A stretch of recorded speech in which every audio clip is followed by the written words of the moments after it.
Seguimos en Sanamente.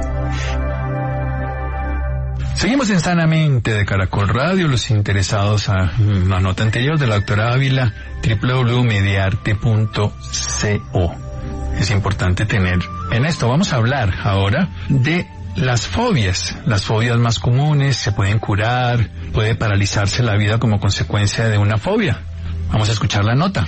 Muy buenas noches, doctor Santiago, y muy buenas noches a todos nuestros oyentes. Hoy hemos decidido hablar de un tema que quizás muy pocas veces hablamos, y son las fobias. Quizás este trastorno que nos manifiesta en miedo a muchas cosas, pueden ser a las arañas, a las alturas. Hay todo tipo de fobias, y para entenderlo mejor, para entender dónde viene esta palabrita, de dónde viene ese miedo, hemos decidido invitar a Constanza Triana. Ella es entrenadora mental, coach, y además es la directora de Vera Icona, y tiene una ardua experiencia manejando estos temas de fobia. Así que le damos las buenas noches a Constanza. Constanza, muy buenas noches. Buenas noches, Isidro. Buenas noches, doctor Santiago, y por supuesto a todos los colombianos en cualquier lugar que se encuentren. Muchas gracias, Constanza. Empecemos por el principio. ¿Cómo podemos definir las fobias? Mira, una fobia es una respuesta irracional y muy fuerte frente a algo que no representa ningún peligro real. A mí me encanta el siguiente ejemplo, y te lo digo porque lo trabajo con muchísimas personas. Una de las más frecuentes es el miedo a las serpientes. Al punto que una persona está viendo una película donde hay una serpiente gigante, y cuando ese plano sale en la pantalla, lo que hace es que se tapa con la cobija. Tú y yo y los oyentes saben que no existe ninguna posibilidad de que esa serpiente le haga daño a una persona.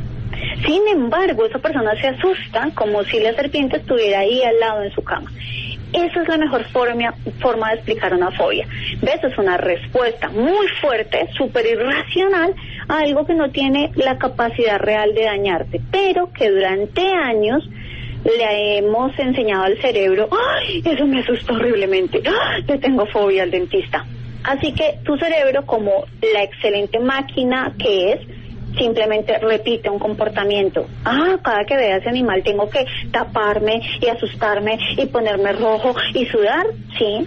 Entonces lo repite hasta que un día le enseñas a dejar de repetir ese comportamiento. Estamos hablando de un peligro que no existe.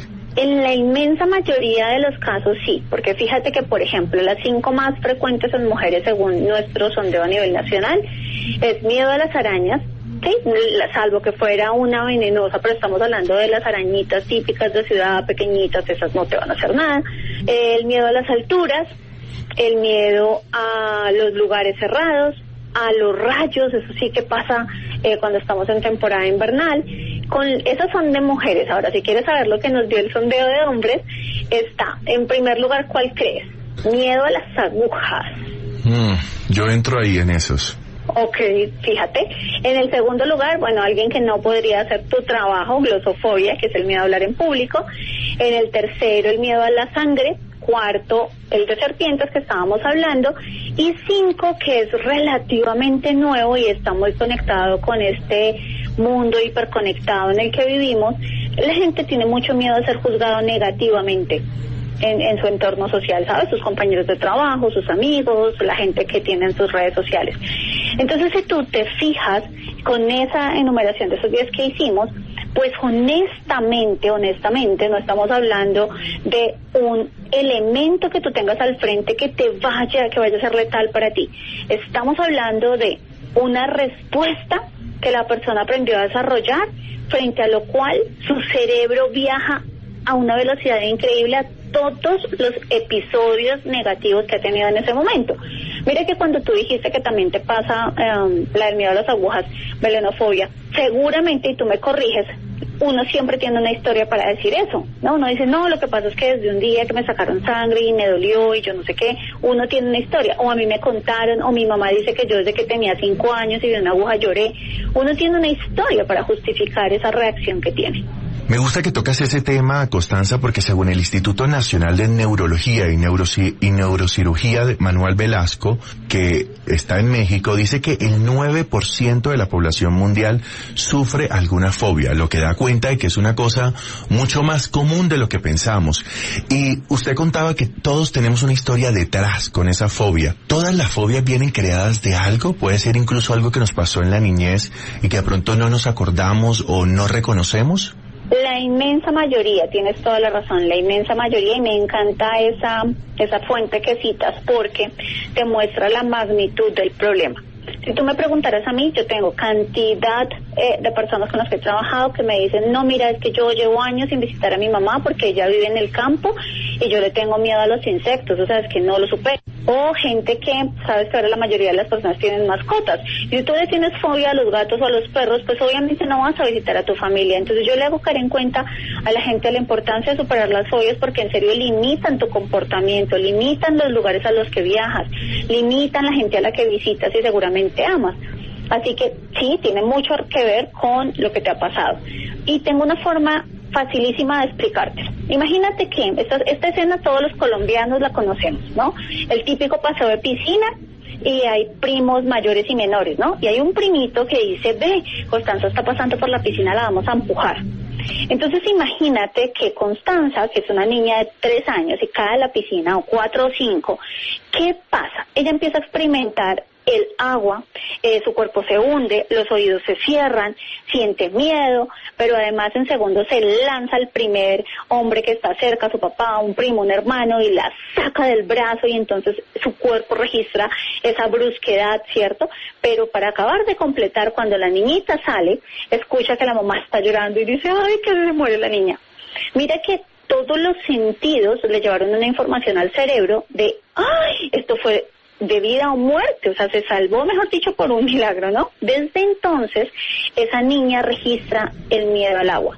Pero imagínate que se enamora, cuando ya está más grandecita, tiene 18 años, se enamora de un chico que ama nadar. ¿Tú qué crees? Su cerebro le empieza a decir, bueno, si quieres estar cerca de Juan, vas a tener que aprender a nadar, vas a tener que aprender a superar la fobia.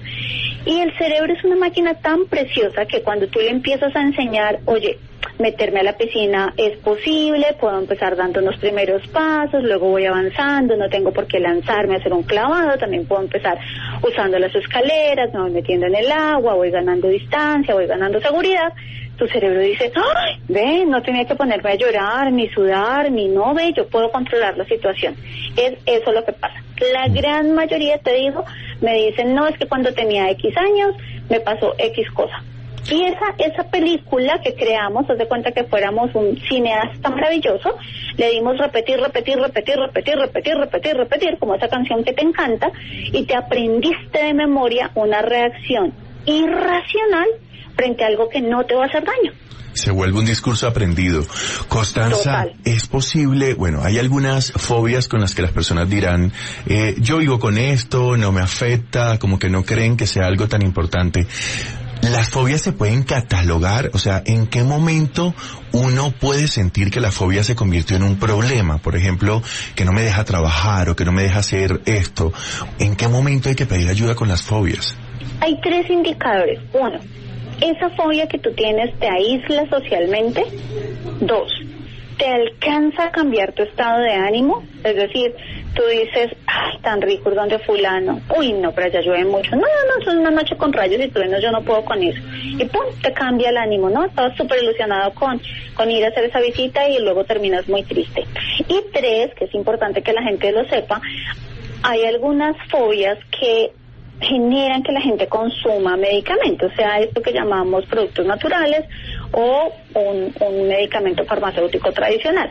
Cuando esto se está volviendo excesivo, imagínate que tú trabajas en una zona empresarial y hay muchísimos edificios y tienes que visitar. Más compañía. Nuestra pasión nos impulsa a velar por los sueños y un mejor vivir.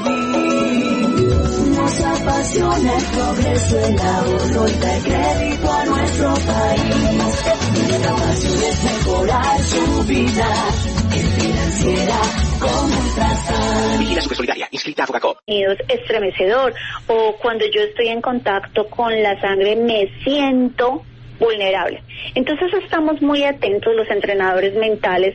A propósito, aprovecho para explicarle a los oyentes por qué usamos esa expresión. Nosotros en Bereicona somos entrenadores mentales y eso traduce que le enseñamos a la gente cómo usar la cantidad de recursos que tiene en su mente para superar cualquier dificultad, como esta de las fobias. Así que estamos súper atentos a lo que la persona dice, porque fíjate que 2 hombres le pueden tener miedo a las agujas, pero uno puede decir, es que mira, yo solamente escucho cuando están rompiendo el plástico en el que viene y ya ese sonido me pone mal. Alguien dice eso, pero otra persona puede decir, no, mire, ¿sabe qué me pasa? Que yo veo la aguja y yo la veo gigante y me imagino que eso me va a doler. Entonces fíjate que para la persona la palabra que activa su reacción es distinta.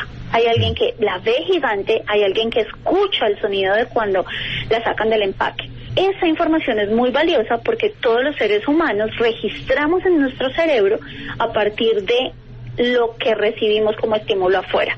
Así que estamos súper atentos a qué es lo que desata esa reacción irracional y le empezamos a dar insumos positivos al cerebro, como por ejemplo, asocia que el sonido de sacar la aguja del empaque es como, dime un sonido que te encante. Entonces la persona dice, uy, abrir un paquete de una fritura, perfecto, entonces suena como una fritura que a ti te encanta, te da ganas de comer, te pone feliz, y empezamos a hacer unas asociaciones diferentes, y así el cerebro dice, ok, esto es nueva información, y deja de reaccionar de esa forma, de manera que si tuvieras una sesión real, por ejemplo, con serpientes, cuando son muchas personas en sesión grupal, ellos no saben, pero al final tenemos una serpiente de 2-3 metros y la gente termina yendo, tocándolas, obviamente con todas las medidas y el cuidado para el animal y respetando toda la bioseguridad, y la gente termina tocándolas, acercándose y teniendo un comportamiento absolutamente normal, como si lo que estuviera al lado fuera, no sé, un esfero que no le representa ninguna reacción históricamente y que no lo asocia con ningún peligro. Qué interesante todo lo que nos ha contado Constanza con este tema de las fobias. Constanza, muchísimas gracias por estar con nosotros en Sanamente. Gracias a ustedes y aprovecho para expresar mi total gratitud por ese programa tan maravilloso, donde sobre todo en este momento la pandemia nos ha enseñado que es tan importante atender la salud mental y entender que cuando hablamos de salud estamos hablando de bienestar. Y es importante que lo entendamos en la magnitud que realmente tiene para construir el país que queremos. Cuando hablamos de salud, estamos hablando de bienestar. Con estas palabras le damos la despedida a Constanza Triana y también saludamos a nuestros oyentes. Así que feliz noche y que descanse, Constanza. Igual, feliz noche para todos. Muchas gracias a Isidro, a Ricardo Bedoya y a Jessy Rodríguez.